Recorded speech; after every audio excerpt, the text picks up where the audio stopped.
सबसे पहले आपको बताएं कि वफाक में हुकूमत साजी के लिए सियासी राब्तों और जोड़ तोड़ का सिलसिला जारी है। सियासी मुलाकातों का सिलसिला भी जारी है। आज सियासी मुलाकातें होंगी तो फिर हुकूमत साजी होगी ना, तो मामला बढ़ेगा। तो आज मुस्लिम लीग नून के वफ्द की मुलाकात हुई है MQM के वफ्द से। बिल्कुल, MQM और नून लीग की क़यादत के दरमियान मिलकर चलने पर उसूली इत्तफाक हुआ है। दोनों जमातों में बुनियादी निकात भी तय पा गए हैं। ये बड़ी खबर है। दोनों तरफ से कायदीन का कहना है कि मुल्क कौम के मफाद में मिलकर चला जाएगा। उस्मान अहमद भट्टी ने यह रिपोर्ट तैयार की है, वो ज़रा मुलाहिजा कीजिए। MQM के वफद की जाती उमरा लाहौर में मुस्लिम लीग नून के कायद मोहम्मद नवाज शरीफ की रहायशगाह आमद। कायद नून लीग मोहम्मद नवाज शरीफ और सदर शहबाज शरीफ ने पार्टी रहनुमाओं के हमरा MQM के वफद का इस्तकबाल किया। दोनों जमातों के कायदीन ने हुकूमत साजी और मिलकर चलने के मामला पर तकरीबन 1 घंटा मुशावरत की। मुस्लिम लीग की तरफ से मोहम्मद नवाज शरीफ और MQM की तरफ से डॉक्टर खालिद मकबूल सिद्दीकी ने वफूद की क़यादत की। मुस्लिम लीग नून के सदर मोहम्मद शहबाज शरीफ, मरजम नवाज, इसहाक डार, आसन इकबाल, राना सनाउल्लाह, सरदार एजाज सादक, ख्वाजा साद रफीक, मरजम औरंगजेब और राना मशहूद मुलाकात में मौजूद थे। जबकि MQM के वफद में गवर्नर सिंध कामरान टसूरी, डॉक्टर फरूख सत्तार और मुस्तफा कमाल शामिल थे। तर्जमान मुस्लिम लीग नून मरजम औरंगजेब के मुताबिक मुलाकात में हुकूमत साजी के मामला पर तफसीली मुशावरत की गई। दोनों तरफ से तजावीज़ का तबादला भी हुआ। दोनों जमातों के रहनुमाओं ने मजमूई सियासी सूरत हाल और अब तक होने वाले राब्तों के हवाले से भी एक दूसरे को एतमाद में लिया। कैमरामैन अशरफ ननकानवी के साथ उस्मान अहमद भट्टी, जियो न्यूज़, लाहौर। MQM के सरबराह खालिद मकबूल सिद्दीकी का इस मुलाकात के बाद कहना था कि आज ये जो मुलाकात हुई है मुस्लिम लीग नून के वफ्द से, इसमें हुकूमत साजी पर कोई बात नहीं हुई। इसमें यह बात हुई है कि मुल्क को बहरान से कैसे निकाला जाए। बिल्कुल, बहरान से कैसे निकाला जाए, इसके हल को ढूंढने की बात हुई है। और लाहौर से वापसी पर कराची एयरपोर्ट पर उसके बाद गुफ्तगू करते हुए उन्होंने कहा कि इलेक्शन के बाद की सूरत हाल और ख़तरात से मुल्क को निकालने की बात हुई है। सियासी मफादात को दूर रखकर मुल्क को बचाने की ज़रूरत है। मामला इक़्तिदार का नहीं, अवाम और इस्तेहकाम का है, खालिद मकबूल सिद्दीकी ने कहा। हुकूमत साजी, मुतालबात और मुआहदों के हवाले से जो खबर आ रही थी वो सारी की सारी खबर दुरुस्त नहीं है। इस हवाले से कोई बात नहीं हुई है। हुकूमत साजी के हवाले से कोई बात नहीं हुई है। हमारे दरमियान पाकिस्तान को जो दरपेश ख़तरात, पाकिस्तान को दरपेश अंदेशे हैं, उस पर बात हुई है और उसको निकालने के लिए बाहमी ताउन की बात हुई है। इसमें तमाम सियासी क़ुव्वतों को भी, पाकिस्तान के तमाम इदारों को भी मिलकर पाकिस्तान को इस बहरान से निकालना चाहिए। खालिद मकबूल सिद्दीकी ने क्या कहा आपने मुलाहिजा किया। अब मामला तो चल रहे हैं, लेकिन काफ लीग और नून लीग की क़यादत में आज होने वाली मुलाकात उसको मुलतवी कर दिया गया है। चौधरी शाफे हुसैन का यह कहना है कि चौधरी शुजात कल इस्लामाबाद रवाना होंगे। चौधरी शुजात हुसैन नवाज शरीफ, आसिफ जरदारी और फजलुर रहमान से भी मुलाकात करेंगे। आज ये मुलाकात शेड्यूल थी, लेकिन आज इस मुलाकात को मुलतवी किया गया है और चौधरी शुजात इस्लामाबाद में नवाज शरीफ, आसिफ जरदारी और फजलुर रहमान से कल मुलाकात करेंगे।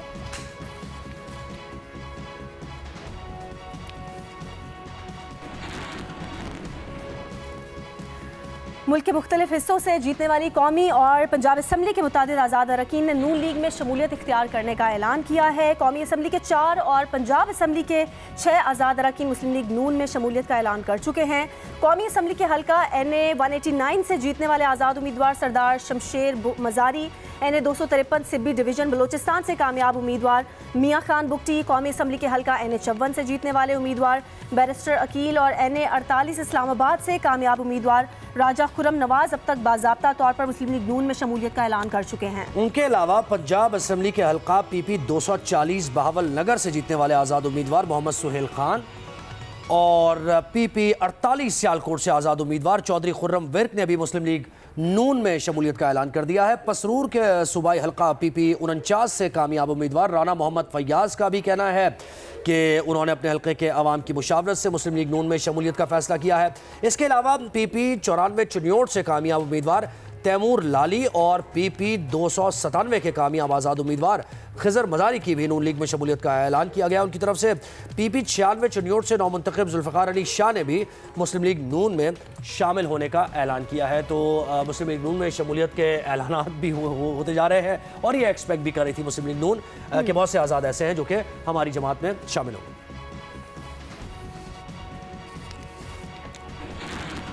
अब नीलम, आजम नज़ीर तारड़ क्या कहते हैं? पंजाब असम्बली की बात उन्होंने की। मुस्लिम लीग नून के रहनुमा आजम नज़ीर तारड़ का ये कहना है कि पंजाब असम्बली में मुस्लिम लीग नून अब तक की लार्जेस्ट सिंगल पार्टी है। जिन आज़ाद उम्मीदवारों से बात हो गई है उन्हें मिलाकर इस वक्त नून लीग का नंबर 155 है।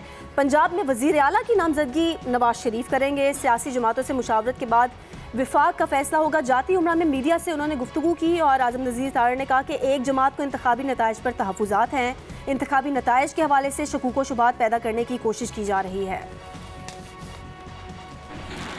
पाकिस्तान मुस्लिम लीग नून को as a single party Punjab में अक्सरियत हासिल हो गई है और हमारा नंबर जो है वो 150 और 160 के दरमियान आज होगा। 155 तक नंबर हमारा है इस वक्त। जो सियासी जमातें हैं उनसे राब्ते हैं और उनसे मुशावरत के बाद मरकज़ का फ़ैसला किया जाएगा। एक जमात को इंतखाबी नताइज पे बहुत ज़्यादा शुकुक व शुबहात हैं और उनके तहफ़्फ़ुज़ात हैं। तहफ़्फ़ुज़ात हमें भी हैं, लेकिन जो जहाँ से जिसको मैंडेट मिला है हम उसका एहतराम करते हैं। आजम नज़ीर तारड़ ने क्या कहा आपने मुलाजा किया। आसिफ अली जरदारी भी बड़ी सियासी एक्टिविटी जारी है। बिलावल भुट्टो जरदारी कभी इस्लामाबाद कभी लाहौर, तो अब लाहौर पहुंच गए हैं। बिल्कुल, बिलावल भुट्टो जरदारी लाहौर पहुंच गए हैं और पीपल्स पार्टी की मरकजी मजलिस आमला का इजलास भी कल तलब कर लिया गया है। आसिफ अली जरदारी की जानिब से बिलावल को तलब किया गया। आजम मलिक है हमारे साथ, उनसे डिटेल्स देते हैं। आजम बताइए, बिलावल पहुँच चुके हैं लाहौर, क्या मसरूफियात होंगी बिलावल भुट्टो जरदारी की लाहौर में? जी बिल्कुल, आपने ठीक कहा। बिलावल भुट्टो जरदारी की इस वक्त सबसे ज़्यादा मसरूफियात हैं। पाकिस्तान पीपल्स पार्टी इस वक्त सबसे एक्टिव जमात है वफाक में और सूबे में। कभी जरदारी साहब लाहौर में, कभी बिलावल साहब लाहौर में। अब दोनों बाप बेटा लाहौर में हैं। थोड़ी देर पहले बिलावल भुट्टो जरदारी लाहौर पहुँचे हैं। मुल्क की सियासी सूरत-ए-हाल के ऊपर गुफ्तगू की जाएगी। सियासी इत्तेहाद के हवाले से भी गुफ्तगू है। ज़राए ने यह बताया है कि इम्कान है कि शायद बिलावल भुट्टो जरदारी की मियाँ शहबाज शरीफ से या नवाज शरीफ से भी मुलाकात हो सकती है।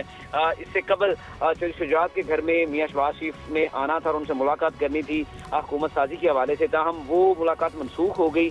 अब कल इस्लामाबाद के अंदर बिलावल भुट्टो जरदारी हाउस में CEC का इजलास करेंगे, जब कल ही MQM JI पीपल्स पार्टी के जो अरकान हैं के हवाले से हम फैसले होंगे। जी, अभी तो बहुत कुछ बातचीत होनी है, बड़े मामला अभी सिलसिला शुरू होना है। बिल्कुल आजम, बहुत शुक्रिया। Welcome back. पाकिस्तान तहरीक इंसाफ में क्या एक्टिविटी चल रही है, जरा ये भी तो बताइए। बिल्कुल, PTI के रहनुमा बैरिस्टर गौहर का ये कहना है कि खैबर पख्तूनख्वा, पंजाब और विफाक में इत्तेहाद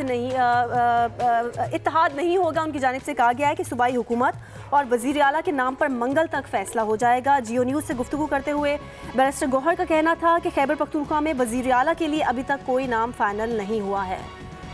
जी, तो बैरिस्टर गौहर ये कह रहे हैं कि विफाक और पंजाब में वो तो कॉन्फिडेंट दिखाई दे रहे हैं। उनके बयानात की हद तक तो लग रहा है कि वो कह रहे हैं कि हुकूमत वो बना लेंगे, लेकिन कैसे बनाएंगे, क्योंकि दूसरी तरफ बड़े राब्ते भी तेज़ हो रहे हैं।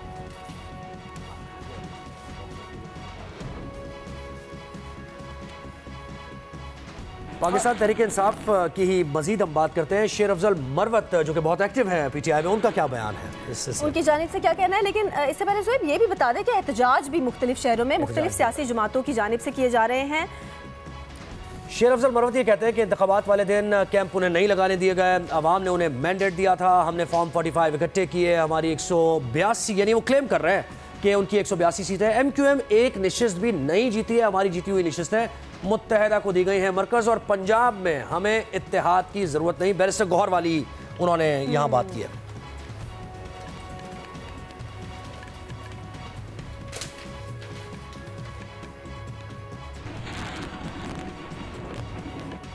इंतखाबी नताइज के खिलाफ जो कराची में जमात इस्लामी का स्टार गेट पर एहतजाजी मुजाहरा जारी है। मुजाहरे से खिताब करते हुए अमीर जमात इस्लामी कराची हाफिज़ नईमुर रहमान का ये कहना था कि पूरे पाकिस्तान में इलेक्शन के नताइज के खिलाफ शदीद गम और गुस्सा है। इलेक्शन में धांधली का जिम्मेदार इलेक्शन कमीशन खुद है। उन्होंने कहा कि हमारे मैंडेट पर ऐसे ही कब्जा किया गया जैसे बल्दियाती इंतखाबात में किया गया। कराची के लोगों ने तराजू पर मुहर लगाई थी या फिर आज़ाद उम्मीदवारों को जितवाया था। तो इंतखाबी नताइज के खिलाफ कराची में जमात इस्लामी का स्टार गेट पर एहतजाजी मुजाहरा जारी है। Welcome back. इंतखाबात के बाद सियासी जोड़ तोड़ तो हो ही रहा है नीलम, लेकिन कुछ जमातें एहतजाज भी कर रही हैं। बिल्कुल, रावलपिंडी में पीटीआई के जो कारकुनान हैं वो इंतखाबी नताइज के खिलाफ एहतजाज कर रहे हैं। इस्लामाबाद में भी कुछ ऐसी सूरत हाल देखने में आ रही है। रावलपिंडी में मुजाहिरीन को मुंतशिर करने के लिए पुलिस ने शेलिंग भी की है। क्या इस वक्त सूरत हाल है? रिजवान यूसुफजई हमारे साथ मौजूद है, उनसे जानेंगे। रिजवान, मुंतशिर कर दिया गया है इन कारकुनान को जो एहतजाज कर रहे थे? जी बिल्कुल, देखें, इंतखाबी नताइज के खिलाफ पाकिस्तान तहरीक इंसाफ की कॉल पर आज उनके कारकुनान जो है वो एहतजाज के करने डिफरेंट इलेक्शन कमीशन के ऑफिस के बाहर आए। यहाँ रावलपिंडी में जो है NH-56 और NH-57 के जो उम्मीदवार थे पाकिस्तान तहरीक इंसाफ के मैत उम्मीदवार शहरयार रियाज और मादिया ताहिर, उनकी कॉल के ऊपर यहाँ पर कारकुनान आए। ताहम ये जो उम्मीदवार थे दोनों ये तो एहतजाज में ना पहुँच सके, मगर यहाँ पर कारकुनान की बड़ी तादाद मौजूद थी। जिले इलेक्शन कमिश्नर के बाहर जिन्होंने अपना एहतजाज रिकॉर्ड करवाया। ईरान रोड से एहतजाज कर रहे थे। इस दौरान जो है पुलिस ने पुरअमन एहतजाज करने वाले मुजाहिरीन के ऊपर लाठीचार्ज की, शेलिंग की और इसको कवर करने वाले जो सहाफ़ी थे उनको ऊपर भी पुलिस ने डंडे बरसाए। इसमें बैनुल अक़वामी सहाफ़ी भी मौजूद थे। इस तरह से डिफरेंट निजी चैनल्स के सहाफ़ी थे, उनके साथ भी अलग काम किया गया। दूसरी जानिब अगर हम शहर एहतजाज की बात करें तो वफाकी दारुल-हुकूमत इस्लामाबाद में शुएब शाहीन और PTI और मुस्लिम लीग के जो कारकुनान हैं वो आमने सामने आए। इनके दरमियान झड़पें हुई। शुएब शाहीन ने हमें ये बताया कि वो RO ऑफिस के बाहर जो मौजूद थे तो उस दौरान सूरत हाल इस तरह की डेवलप हुई। इस्लामाबाद और रावलपिंडी का हवाला में रिजवान यूसुफजई दे रहे थे। इंतखाबात के माहौल और सियासी जोड़ तोड़ से हट के एक अफसोसनाक खबर है कराची से, जहां सिंध गवर्नमेंट अस्पताल के इमरजेंसी वार्ड में सिलेंडर फटने से 7 अफराद जख्मी हो गए हैं। जीशान शाह, नुमाइंदा जियो न्यूज़ हमारे साथ मौजूद है, उनसे जानेंगे सूरत हाल। जी जीशान। वाकई सिंध गवर्नमेंट अस्पताल में अब से कुछ देर कबल एक धमाका हुआ था। धमाके के नतीजे में 7 अफराद झुलस कर जख्मी हुए, जिसमें 2 साल का बच्चा भी शामिल है। वाकई के फौरन बाद जो है बम डिस्ट्रिक्ट स्क्वाड को तलब कर लिया गया। बम डिस्ट्रिक्ट स्क्वाड ने अब इसकी रिपोर्ट जारी कर दी है, जिसके अंदर वाज़ तौर पर बताया गया है कि स्टोर रूम में गैस लीकेज की वजह से शॉर्ट सर्किट हुआ, जिसकी वजह से एक जो ऑक्सीजन सिलेंडर था उसमें आग लगी और छोटा धमाका हुआ, जिसके नतीजे में 7 अफराद जख्मी हुए। तमाम तर जख्मियों को सिविल अस्पताल बहंस वार्ड मुंतकिल कर दिया गया है। जो अस्पताल इंतजामिया से हमारी बात हुई तो पता लगा है कि अभी कुछ ज्यादा तशवीशनाक हालत नहीं है। लोग मामूली तौर पर जख्मी हुए और उन सबको, जिनमें एक 2 साल का बच्चा भी शामिल है, उन्हें अस्पताल मुंतकिल कर दिया गया है। बहुत शुक्रिया जीशान शाह, आपने डिटेल्स दी हमें।